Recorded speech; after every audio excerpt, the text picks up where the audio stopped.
सुप्रभात प्यारे बच्चों। कक्षा 9th का एसएसटी का ज्योग्राफी का जो रिवीजन हो रहा है उसका सेकंड लेसन आज हम स्टार्ट कर रहे हैं।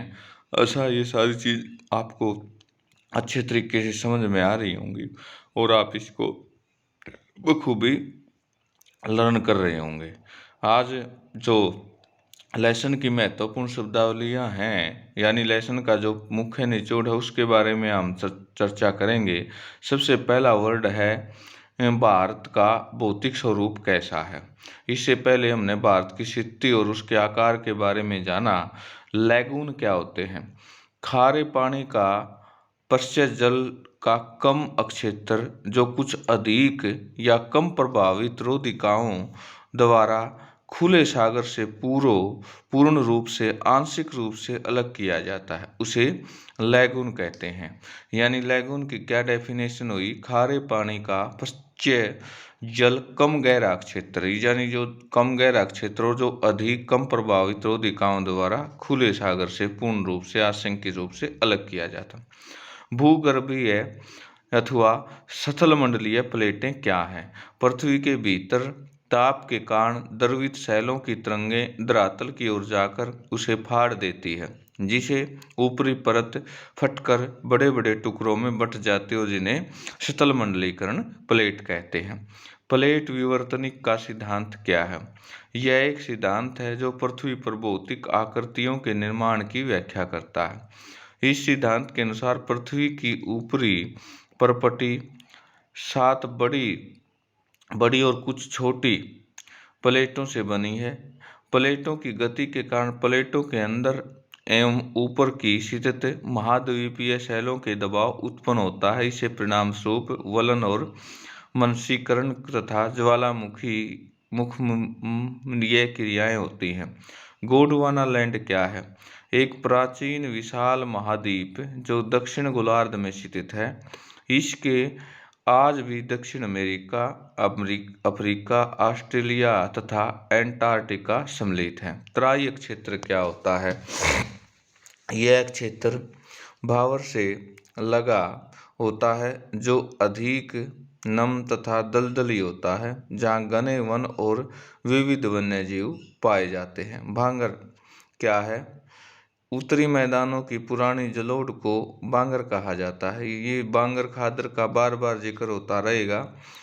खादर क्या होता है? बाढ़ के मैदानों की नवीन जलोढ़ को खादर कहा जाता है। कगार क्या होता है? कगार एक दीवार जैसी खड़ी ढाल वाली पहाड़ी को कहते हैं जो आसपास की भूमि के बीच एक लंबे अवरोध के रूप में खड़ी रहती है। प्रवाल प्रवाल अल्पजीवी अति सूक्ष्म जीवी होते हैं जो एक साथ रहते हैं। डेल्टा यह नदी के मुख पर अपरदित पदार्थों का त्रिभुजाकार जमाव है। समुद्र के मुख पर नदी का बहाव मंद हो जाता है, जिससे मिट्टी तथा गार नीचे जमा हो जाती है और डेल्टे का निर्माण होता है। डेल्टा उपजाऊ भूमि होती है।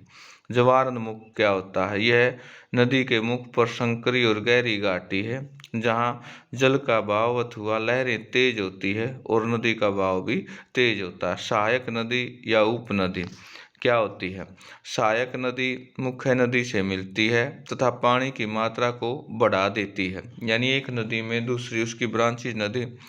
सहायक नदी वितरिका वे नदियाँ जो मुख्य नदियों के से उत्पन्न होती हैं। समुद्र में गिरने से पहले नदी के मुख पर इनका निर्माण होता है। महाखंड ऊपरी बहाव में नदी द्वारा निर्मित संकरे खड़े किनारे पर गहरी घाटी को महाखंड कहते हैं। इसे अंग्रेजी में आई अक्षर की आकृति वाली घाटी के कहते हैं और उदाहरण के लिए ब्रह्मपुत्र महाखंड 5500 मीटर सिंधु महाखंड है। रिफ्त घाटी क्या होती है?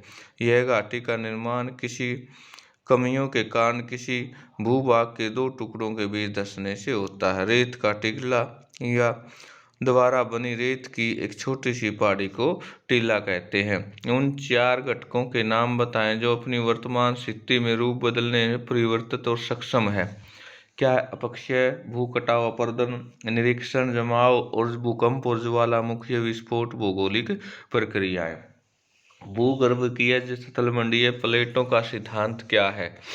यह एक ऐसा सिद्धांत है जो पृथ्वी पर भौतिक आकृतियों के निर्माण की व्याख्या करता है। इस सिद्धांत के अनुसार पृथ्वी की ऊपरी परपटी 7 बड़ी और कुछ छोटी प्लेटों से बनी है।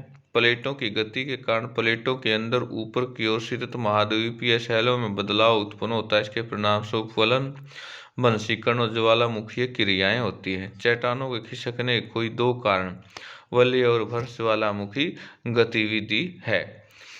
तो प्यारे बच्चों, आज के लिए यही रहेंगे क्वेश्चन। कल हम इसके जो वेरी शॉर्ट आंसर हैं उनके बारे में डिस्कस करेंगे। आज ये जो महत्वपूर्ण इनकी परिभाषाएं हैं इनको आप याद करेंगे। संपूर्ण लेसन का ये निचोड़ है, निष्कर्ष है। आशा है इनको आप अच्छे तरीके से याद कर लेंगे। धन्यवाद।